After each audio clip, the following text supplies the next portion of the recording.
Partout où vous me suivez, bonjour, bonsoir. Je suis Maman Zela Kokatate, Maman Longénie. Donc, je vais m'exprimer ou je vais m'adresser à mes deux frères, Alain Bolodjoa et le prophète Jean-Luc Tamani. Je prends humblement la parole pour adresser un message à ces deux personnes que je respecte profondément. Vous êtes tous les deux des hommes suivis et écoutés par beaucoup de nos compatriotes et vos paroles ont un poids réel dans l'esprit de ceux qui vous regardent et vous écoutent. Permettez-moi de préciser que c'est la première fois que je m'exprime à ce sujet. Je ne le fais ni pour juger, ni pour prendre part. Qu'est-ce que je dis? Ni pour prendre parti. Mais simplement dans un esprit de paix, de sagesse et d'amour pour notre pays. J'ai observé un échange de critiques entre vous, chacun répondant aux propos de l'autre. Même si cette situation semble être la première de ce genre entre vous, je crois sincèrement qu'elle mérite d'être abordée avec calme et élévation, car la République démocratique du Congo, notre pays, traverse déjà assez d'épreuves. D'un côté, le prophète Jean-Luc a exprimé sa conviction que Alain Bolodjoa, je peux ajouter même l'économiste, ah oui, il est licencié, il est licencié en économie rurale, ne devrait pas qualifier M. Corneille Nangaa de délinquant, estimant que son engagement aux côtés de l'AFC M23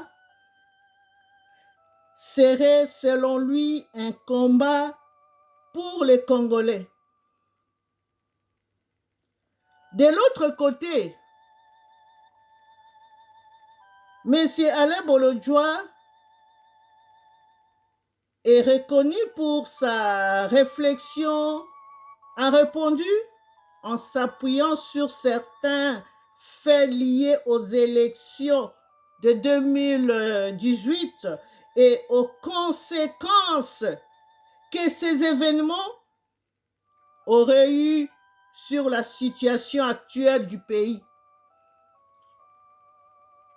Ces deux positions montrent que chacun de vous porte une lecture différente de la réalité nationale.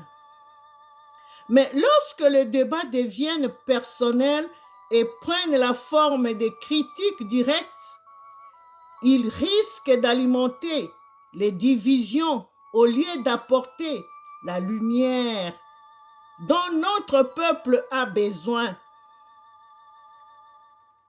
La sagesse biblique nous enseigne dans le livre de Proverbes 10, verset 19, quand les paroles sont nombreuses, le péché n'est pas absent, mais celui qui retient ses lèvres est un homme prudent. Aujourd'hui, plus que jamais, notre pays a besoin de paroles qui construisent, qui éclairent et qui rassemblent. Les Congolais ont besoin de voir des leaders d'opinion capables d'élever le débat. de dialoguer avec respect et de montrer l'exemple de la sagesse. Je vous invite donc humblement, en tant que frère et fils de cette nation, à privilégier la paix, la retenue et la grandeur d'esprit. Vos voix peuvent être une source d'orientation pour la population, mais elles peuvent aussi devenir un instrument de réconciliation et d'espérance.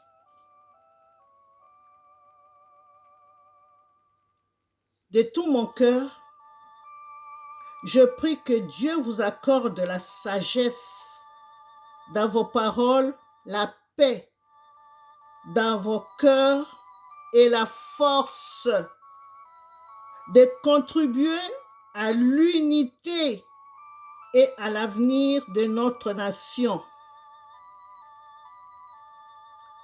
Je vous adresse ces mots avec tout mon respect.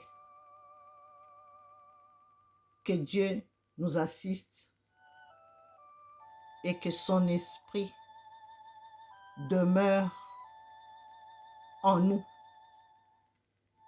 Je vous remercie.